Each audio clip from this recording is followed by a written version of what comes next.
Lectura del libro del Eclesiástico. La sabiduría hace el elogio de sí misma, se gloría en medio de su pueblo, abre su boca en la asamblea del Altísimo, se gloría ante el poder de Dios. Yo salí de la boca del Altísimo y cubrí la tierra como la neblina. Erigí mi morada en las alturas y mi trono era una columna de nube. Eché raíces en un pueblo glorioso, en la porción del Señor, en su heredad. Me alcé como un cedro en el Líbano, como un ciprés en las cumbres del Hermón. Me elevé como una palmera en Engadí, como los rosedales en Jericó, y como un hermoso olivo en medio de la llanura. Palabra de Dios.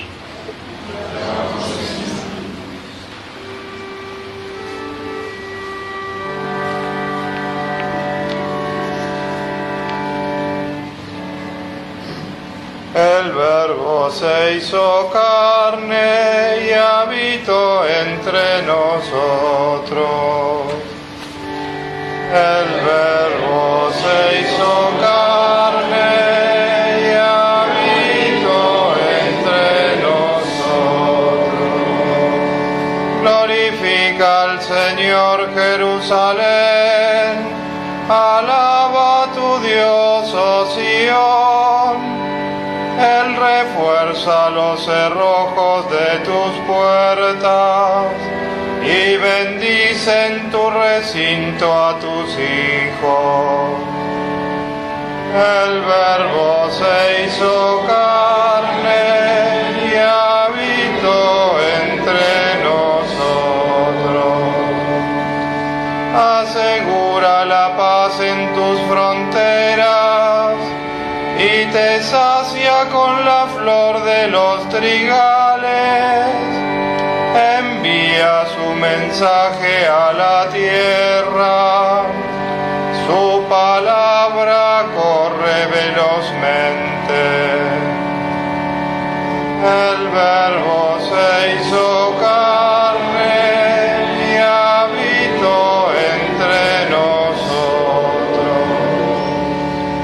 Revela su palabra a Jacob, sus preceptos y mandatos a Israel.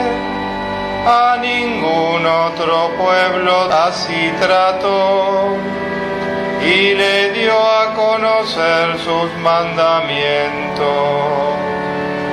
El Verbo se hizo carne y habitó entre nosotros. Lectura de la carta del apóstol San Pablo a los cristianos de Éfeso. Bendito sea Dios, Padre de nuestro Señor Jesucristo, que nos ha bendecido en Cristo con toda clase de bienes espirituales en el cielo y nos ha elegido en Él, antes de la creación del mundo, para que fuéramos santos e irreprochables en su presencia. En su amor, Él nos predestinó a ser hijos adoptivos por medio de Jesucristo, conforme al beneplácito de su voluntad, para alabanza de la gloria de su gracia, que nos dio en su Hijo muy querido. Por eso, habiéndome enterado de la fe que tenéis en el Señor Jesús y del amor que demostráis por todos los hermanos, doy gracias sin cesar por vosotros, recordándoos siempre en mis oraciones, que el Dios de nuestro Señor Jesucristo, el Padre de la gloria, os conceda un espíritu de sabiduría y de revelación, que os permita conocerlo plenamente, que Él ilumine vuestros corazones, para que podáis valorar la esperanza a la que habéis sido llamados, los tesoros de gloria que encierra vuestra herencia entre los santos. Palabra de Dios.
Señor esté con vosotros. Lectura del Santo Evangelio según San Juan. Al principio era el Verbo, y el Verbo estaba con Dios, y el Verbo era Dios. Al principio estaba con Dios. Todas las cosas fueron hechas por medio del Verbo, y sin Él no se hizo nada. Todo lo que existe tiene vida en Él, y la vida era la luz de los hombres. La luz brilla en las tinieblas, y las tinieblas no la recibieron. Apareció un hombre enviado por Dios que se llamaba Juan. Vino como testigo para dar testimonio de la luz, para que todos creyeran por medio de él. Él no era la luz, sino el testigo de la luz. El Verbo era la luz verdadera, que al venir a este mundo ilumina a todo hombre. Estaba en el mundo, y el mundo fue hecho por medio de él, y el mundo no lo conoció. Vino a los suyos, y los suyos no lo recibieron. Pero a los que lo recibieron, a los que creen en su nombre, les dio el poder de llegar a ser hijos de Dios. Ellos no nacieron de la sangre, ni por obra de la carne, ni de la voluntad del hombre, sino que fueron engendrados por Dios. Y el Verbo se hizo carne, y habitó entre nosotros. Y nosotros hemos visto su gloria, la gloria que Él recibe del Padre como Hijo único, lleno de gracia y de verdad. Juan da testimonio de Él al declarar: este es aquel del que yo dije, el que viene después de mí me ha precedido, porque existía antes que yo. De su plenitud todos nosotros hemos recibido gracia por gracia, porque la ley fue dada por medio de Moisés, pero la gracia y la verdad nos han llegado por Jesucristo. Nadie ha visto jamás a Dios. El que lo ha revelado es el Hijo único que está en el seno del Padre. Palabra de Dios.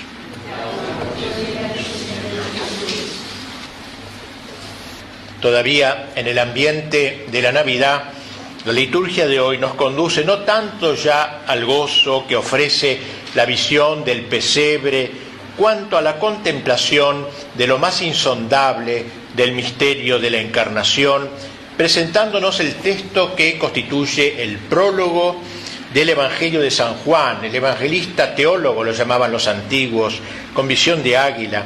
Este prólogo es un himno, quizás el más magnífico de los himnos cristianos, porque si es cierto que la belleza no es otra cosa que el esplendor de la verdad, en ninguna parte lo es más que en este himno, anclado todo él en la verdad de Dios, y en una verdad que une el tiempo con la eternidad, porque nos muestra en visión panorámica el estado eterno del Verbo y el hecho temporal de su venida al mundo por la encarnación.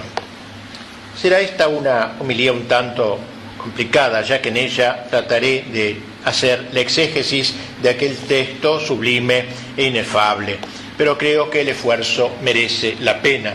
La primera idea del prólogo de San Juan gira en torno al Verbo de Dios. En el principio era el Verbo, es decir, la palabra de Dios. Al principio existía el Verbo. Empieza nuestro himno en notable paralelismo con el comienzo del Génesis que relata la creación. Y ese Verbo estaba junto a Dios, dice el Evangelio. Es decir, que si bien el Verbo constituye una persona distinta, el Hijo de Dios, la segunda persona de la Trinidad, al mismo tiempo está en estrecha proximidad con la raíz de la divinidad que es el Padre, su propio Padre. Es lo que recalca enseguida el evangelista: y el Verbo era Dios. Se distingue pues del Padre, pero simultáneamente comparte de manera plenaria su divinidad. Es esa divinidad. O como lo profesamos en el credo niceno-constantinopolitano, cuando decimos Dios de Dios, luz de luz, Dios verdadero de Dios verdadero, la unión de que brota el Verbo del Padre, pero es eterno como el Padre. Pues bien, ese Dios eterno, increado, está en el origen de toda creación. Todas las cosas fueron hechas por medio del Verbo y sin Él no se hizo nada de todo lo que existe. Se ve que San Juan quiere relacionar la eternidad del Verbo con la creación del mundo. Nos impresiona pensar que el Hijo de Dios, que luego se haría carne, estaba ya presente y actuante en la creación. Entonces, como se nos dice en el Génesis, Dios dijo que se hiciese la luz y la luz fue hecha. Es decir, que Dios creó por su verbo, dijo, Dios dijo. Ese dijo es a través del verbo de su Hijo eterno, por su dicción, por su palabra. Algo semejante encontramos en San Pablo cuando dice: en Él todas las cosas han sido creadas. Es decir, ya desde la eternidad el verbo está presidiendo la creación del mundo. Una vez que San Juan mostró cómo por medio del verbo fue creado el mundo, pasa a un segundo tema. En Él estaba la vida.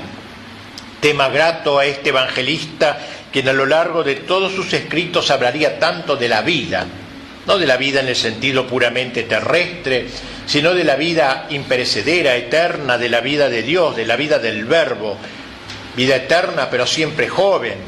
Cristo prometería la vida a Nicodemo, la vida para quien renace del agua y del Espíritu, así como a la samaritana, a quien le aseguró que le daría de beber agua viva. Esa vida que Dios posee desde siempre la quiere comunicar, difundir, dar a beber. Si tú conocieras el don de Dios, le dijo a la misma samaritana, la vida es el don de Dios, Dios la da, en ella Dios se da, Dios es amor, decía San Juan. Prosigue el evangelista: y la vida era la luz, otro tema típico de San Juan, la luz de los hombres. La luz es el tercero de los grandes temas de este texto, tema que ocupa en el cuarto evangelio un lugar no menos importante que el de la vida. San Juan identifica la luz, así con mayúscula, con la vida con mayúscula. La vida era la luz, dice, vida y luz. En su primera epístola explicaría mejor la relación que media entre la luz y la vida. La nueva que hemos aprendido del Señor, dice allí, es que Dios es luz y que en Él no hay tinieblas. El que ama a su hermano permanece en la luz.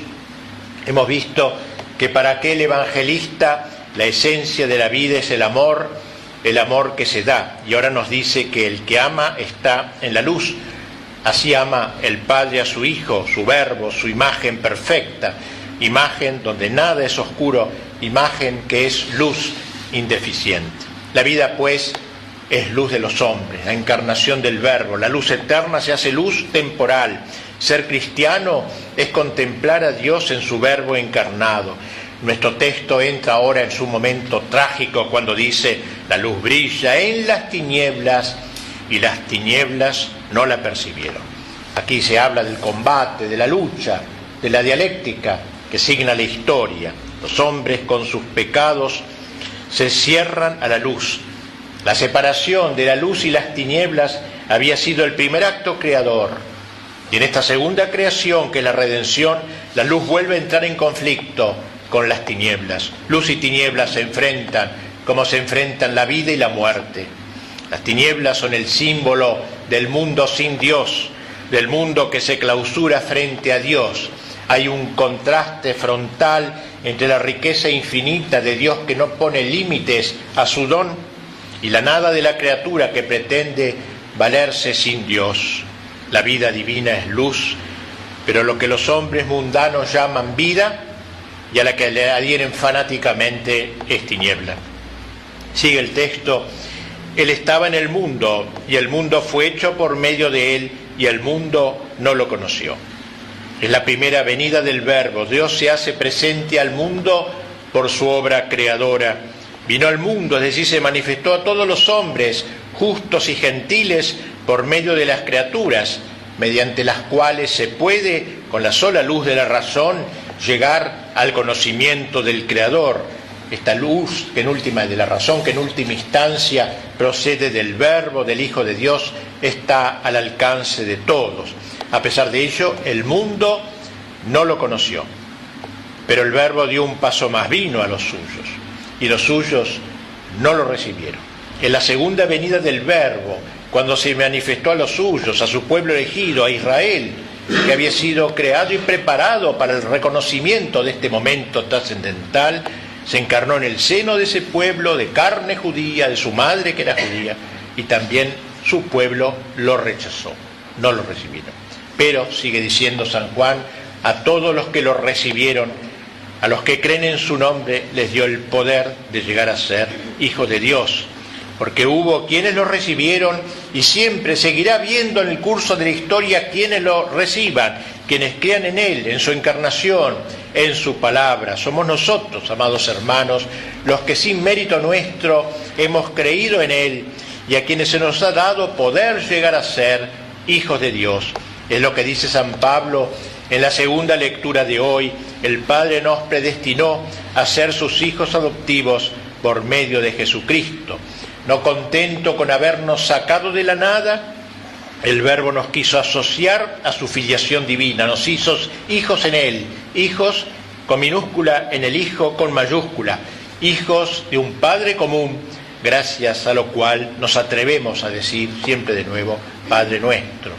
Nosotros que, como sigue diciendo San Juan, en lo que atañe a la vida divina no hemos nacido de la sangre, ni por obra de la carne, ni de la voluntad del hombre, sino engendrados por Dios, a semejanza de Jesús, que nació de una virgen y del Espíritu Santo.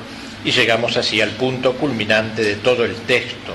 Y el Verbo se hizo carne y habitó entre nosotros. Y nosotros hemos visto su gloria, la gloria que recibe del Padre como Hijo único, lleno de gracia y de verdad. Es este el motivo central de todo el cuarto evangelio. El Verbo se hizo carne. En el lenguaje hebreo, carne significa la criatura en general, considerada en su debilidad, acentuando este aspecto, en su debilidad natural, a la que el Verbo creador hace el gesto increíble de asociársela a su naturaleza divina. La encarnación no es una conquista de la criatura, sino pura gracia. Dios une a su grandeza, que le es propia, nuestra debilidad, que le es ajena. Para eso ha venido hasta nosotros, para que nosotros pudiésemos llegarnos hasta Él. Se ha humillado para que nos elevemos, se ha empobrecido para que nos hiciéramos ricos con su pobreza. Dios se encarnó para estar con nosotros, es Emmanuel, Dios con nosotros. Él habitó entre nosotros, o mejor, como dice la versión original, acampó en medio de nosotros, puso su tienda entre nosotros, que fue la expresión usada en el libro del Éxodo para señalar el lugar de reunión del pueblo con Dios. San Juan no teme decir, nosotros hemos visto su gloria. Gloria y morada de Dios son dos expresiones que siempre se unen en la Escritura. La presencia de Dios invade con su gloria el templo elegido, el recinto sagrado, sea en el desierto, sea en el templo de Jerusalén, sea en Jesús, que es el templo definitivo figurado por los templos anteriores.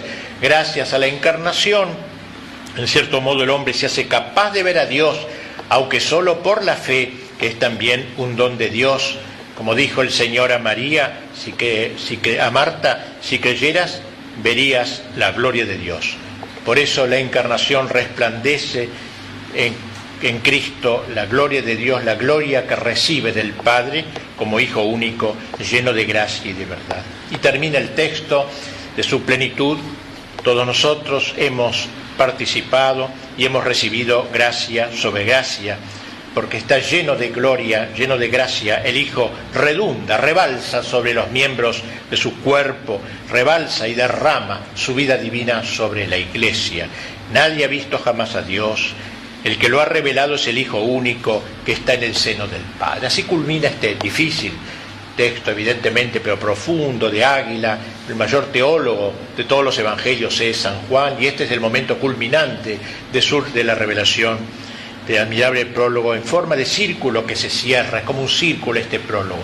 Del Padre procede el Verbo, ese Verbo viene al mundo, manifiesta la luz divina, y mediante esa luz divina, que es la vida de Dios entre nosotros, ese Verbo nos hace capaces de conocer al Padre, de ir hasta el Padre, de ser sus hijos.